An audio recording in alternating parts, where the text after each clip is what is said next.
Halo semuanya, selamat datang di ruang TIK.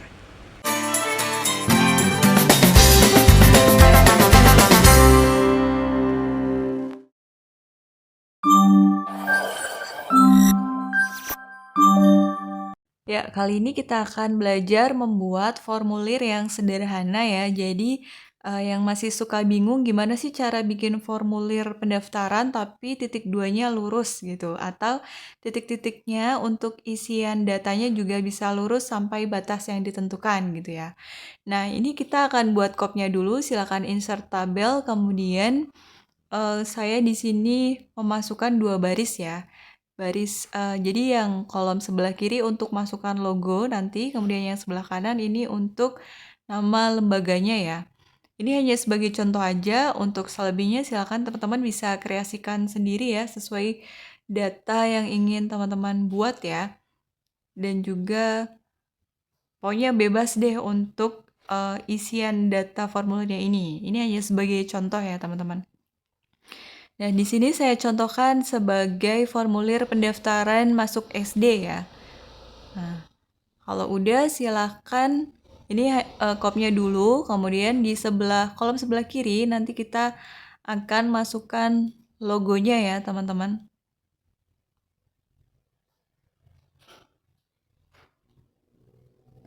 Ya, sudah. Sekarang kita akan spasinya kita cek dulu ya. Kita cek spasinya, saya rasa segini cukup ya. Kalau 1,5 sepertinya terlalu kejauhan ya. Ya, misalnya udah, sekarang kita masukkan logonya, masuk ke insert picture, kemudian pilih logonya dan tekan insert. Lalu silakan kecilkan logonya ya teman-teman. Nah, ini untuk gambarnya bisa teman-teman wrap text in front of text juga bisa ya. Atau kalau enggak, ini tinggal di center juga bisa ya. Silakan masuk ke home, kemudian pilih yang align center. Nah, seperti ini. Kalau udah, kita akan buang border tabelnya. Silakan masuk ke border and shading, klik tabelnya, kemudian masuk border and shading, lalu pilih no border ya teman-teman. Dan oh iya, di bawahnya akan kita beli garis bawah, jadi masuk ke border and shading, kemudian kita pilih style garisnya yang ini, kita buang yang batas kanan, atas, dan juga kiri, kita sisakan yang paling bawah aja, lalu klik OK. Nah, ini untuk formulirnya sudah jadi ya, seperti ini ya teman-teman. Ini hanya sebagai contoh, sekali lagi silakan disesuaikan dengan data teman-teman. Kemudian kita akan buat judul formulirnya.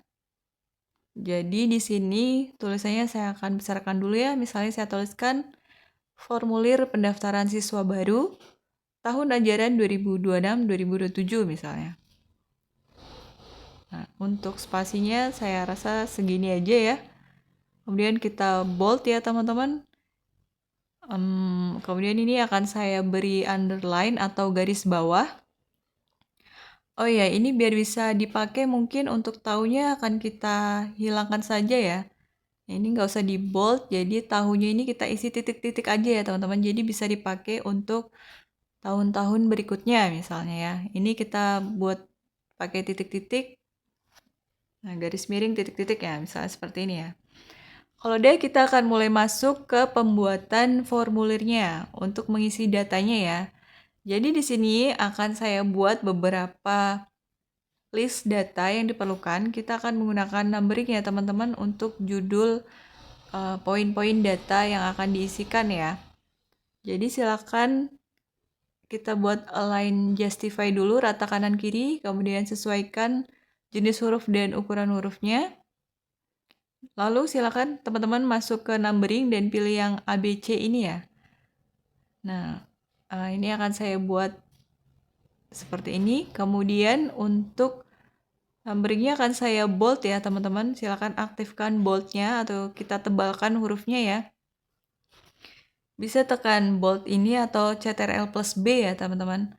Ya, kemudian silakan di sini misalnya untuk poin pertama akan saya isikan biodata anaknya ya. Kemudian poin kedua nama orang tua atau walinya.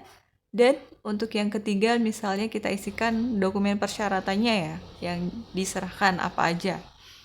Nah, kalau udah silakan teman-teman untuk poin pertama ini kan ada beberapa isian ya. Ini silakan klik pada poin pertama yang A, Kemudian teman-teman bisa enter ya. Oh ya, untuk paragrafnya kita buat 1,5 ya, biar tidak terlalu dekat. Nah, seperti ini saya rasa cukup ya. Silakan teman-teman enter lalu klik delete ya. Kita hapus, kemudian gunakan numbering 1, 2, 3. Nah, yang ini misalnya di nomor 1, oh ya, ini kita sesuaikan dulu indentasinya ya. Misalnya di sini kita posisikan di sini, kemudian misalnya untuk poin pertama kita tuliskan nama calon siswa ya. Nah, biasanya di sini kan setelahnya ada titik 2 ya, teman-teman. Jangan menggunakan spasi untuk memasukkan titik 2, tapi kita akan gunakan yang namanya fungsi tabulasi ya, teman-teman.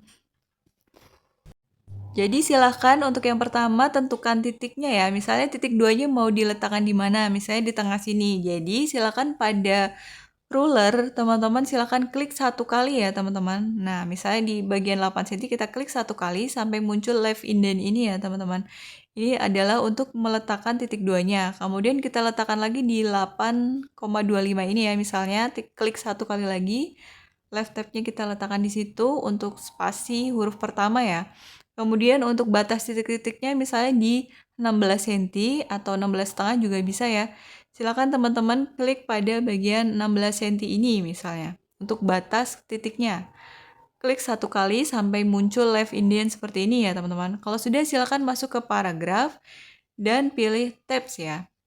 Kemudian silakan untuk di bagian 16,25 teman-teman pilih yang titik-titik. Nah, kemudian klik set lalu oke. Dan bagaimana cara pakainya? Gunakan atau tekan tab pada keyboard ya. Nah, untuk tab yang pertama silakan teman-teman tulis titik 2, kemudian tab lagi dan tab lagi. Nanti dia akan jadi titik-titik otomatis seperti ini ya. Dan untuk selanjutnya tinggal tuliskan seperti biasa. Misalnya untuk poin yang kedua teman-teman tuliskan tempat tanggal lahir.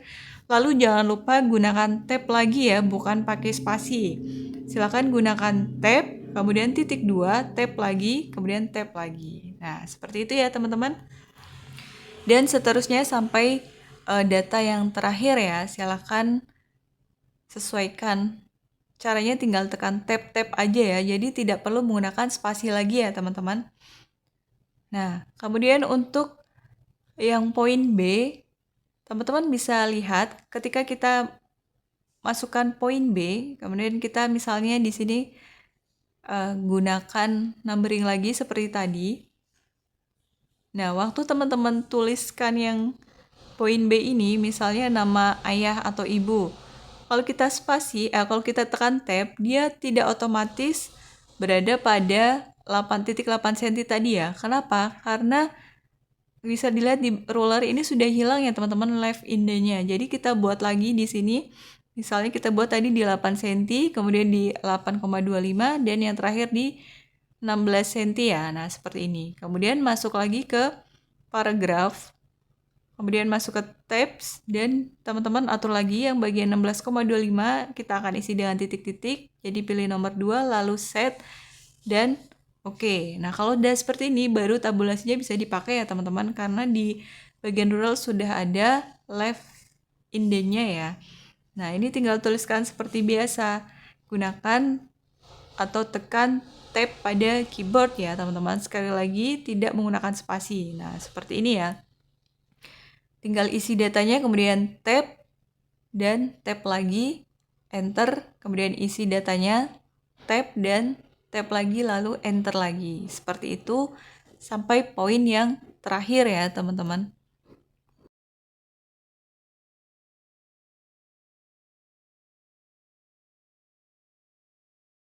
Ya, dan sekarang masuk ke poin C, ini juga sama ya teman-teman, kita buat lagi untuk tabulasinya ya seperti tadi, kita isikan dulu poin-poin datanya.